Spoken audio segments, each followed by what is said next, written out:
నమస్కారం. మీ అందరికి కూడా తెలుసు, మన కూటమి ప్రభుత్వం వచ్చిన తర్వాత 15 నెలలు పూర్తయింది. 16 నెలలు కూడా అడుగుపెట్టాం. ఈ 16 నెలల్లో కూటమి ప్రభుత్వంలో ప్రజలు హర్షించేవి, ప్రజలు మెచ్చుకునేవి అన్ని పనులు చేశామని ప్రజలే మాకు కితాబు ఇవ్వడం మాకు చాలా సంతోషంగా ఉంది. ముఖ్యంగా సూపర్ 6 పథకాలు సూపర్ హిట్ అయ్యాయని ప్రజల నుంచి మాకు వస్తున్నటువంటి దీవెనలు, మన్ననలు నిజంగా ప్రజలందరికీ నా హృదయపూర్వకంగా నేను ధన్యవాదాలు తెలియజేసుకుంటున్నాను. అలాగే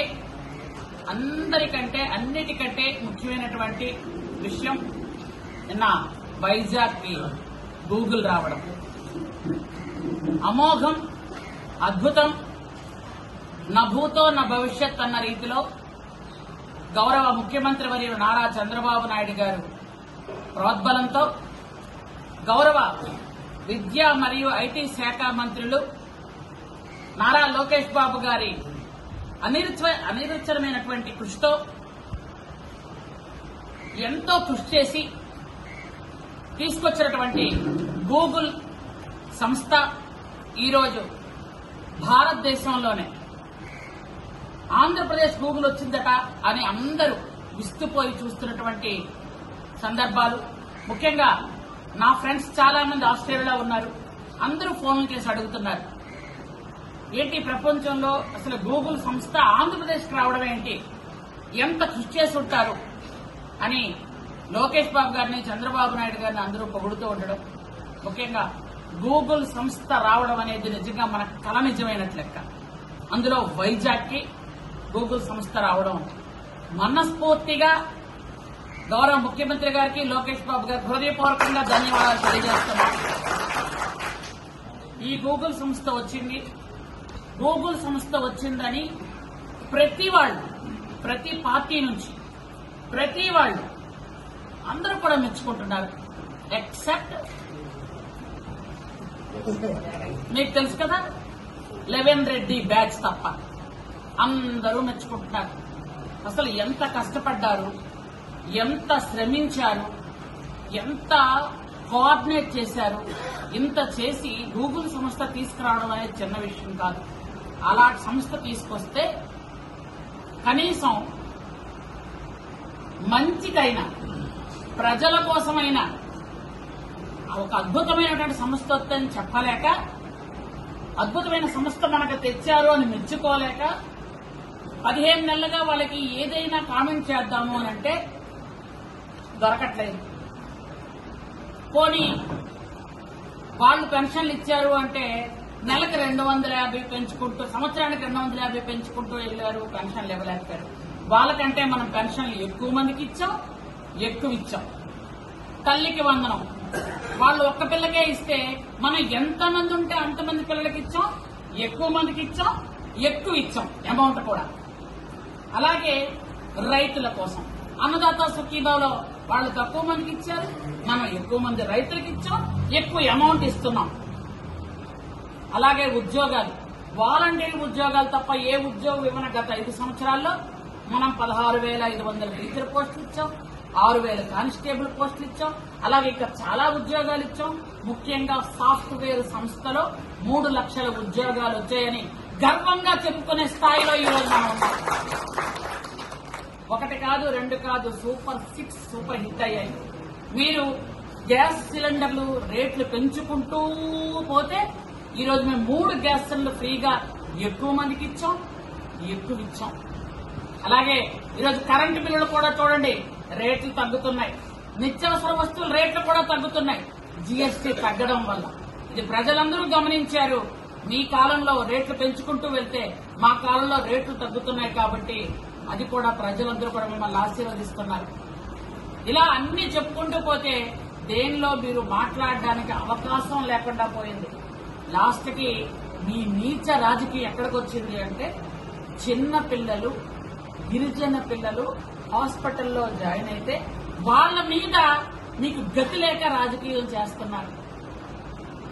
ఎంత బాధాకరమైనటువంటి విషయం అంటే, పిల్లల హాస్పిటల్లో ఉంటే ఏంటంటే ఎక్కడో గద్దలు వాలిపోతూ ఉంటాయి. పూర్తిగా మాట్లాడాలంటే నాకు సభ్యత అద్దొస్తుంది నిజంగా చెప్పాలంటే.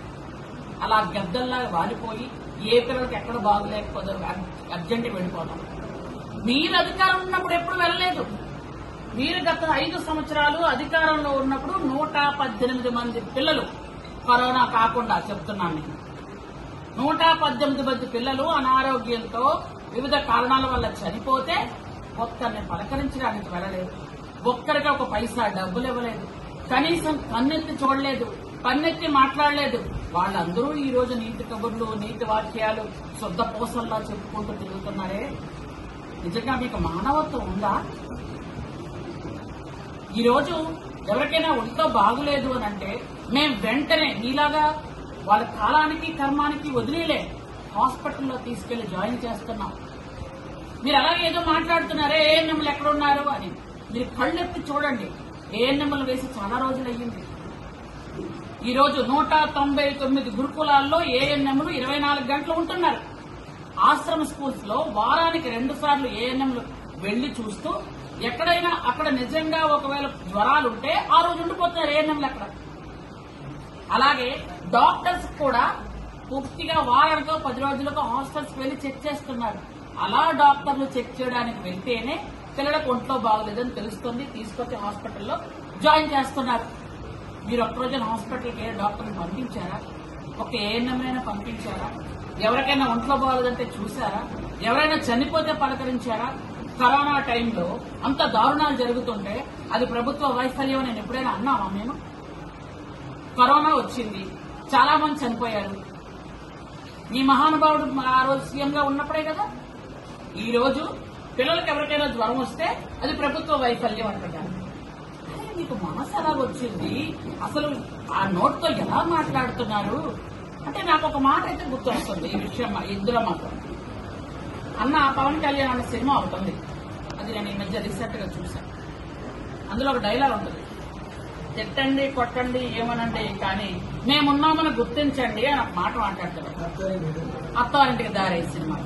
అలాగా ప్రజలు చీకొట్టారు, 11 సీట్లు ఇచ్చారు. కనీసం ఎక్కడ ఉనికి లేదు, ఒక వాసన లేదు, ఒక మనిషి మాట లేదు, ఎక్కడికి బయటకు రారు. ఆ నాయకుడేమో లండనో అక్కడికో ఇక్కడికో పారిపోతుంటాడు. అందువల్ల వీళ్ళకి ఎలా ఉందంటే ప్రజలు మమ్మల్ని తిట్టండి కొట్టండి ఓట్లు వేయడం మానేయండి 11 సీట్లు ఇవ్వండి కానీ మేము ఉన్నామని గుర్తించండి అని చెప్పడానికి చెప్తున్నట్టున్నారు ఈ ప్రెస్ మీట్. అంటే లెవెన్ రెడ్డికి ఈ సీట్లున్నాయి, ఇంకా కొంతమంది ప్రతిపక్షంలో ఉన్నారు. వాళ్ళు ప్రతిపక్ష హోదా ఇవ్వకపోయినా మరి మేము ఉన్నాం కదా మమ్మల్ని గుర్తించండి అని చెప్పడానికి చిన్నపిల్లల హాస్పిటల్లో జాయిన్ అయ్యి నుంచి వాళ్ళు యాక్చువల్ గా పిల్లలకు కొంతమందికి బాగులేకపోతే ఒకే రూమ్ లో ఉన్న వాళ్ళకి 4 బాగాలేకపోతే ఇంకొక 2 బాగున్నా బాగాలేకపోయినా తీసుకొచ్చి మేము టెస్టులు చేశాం. దాదాపు 2000 మందికి మన జిల్లాలో టెస్టులు చేస్తే 150 మందికి బాగలేదని తెలిసింది. అంటే ఒకరికి బాగలేదని తెలిస్తే కదా మొత్తం టెస్టులు చేశాం. మీలో మేము కాలానికి కర్మానికి వదిలేలేదే. కరోనా టైంలోని మాస్కులు ఇమ్మంటే మేమేమి వాళ్ళని కొట్టి చంపించి లేదే. లేదా మీరు పర్వాలేదు ఈ పౌడర్ జల్లండి పారాసిటమాల్ టాబ్లెట్ ఇవ్వండి అని అంత భయంకరమైనటువంటి వ్యాధికి కూడా మేము మందు ఏం చెప్పలేదే. మీ టైం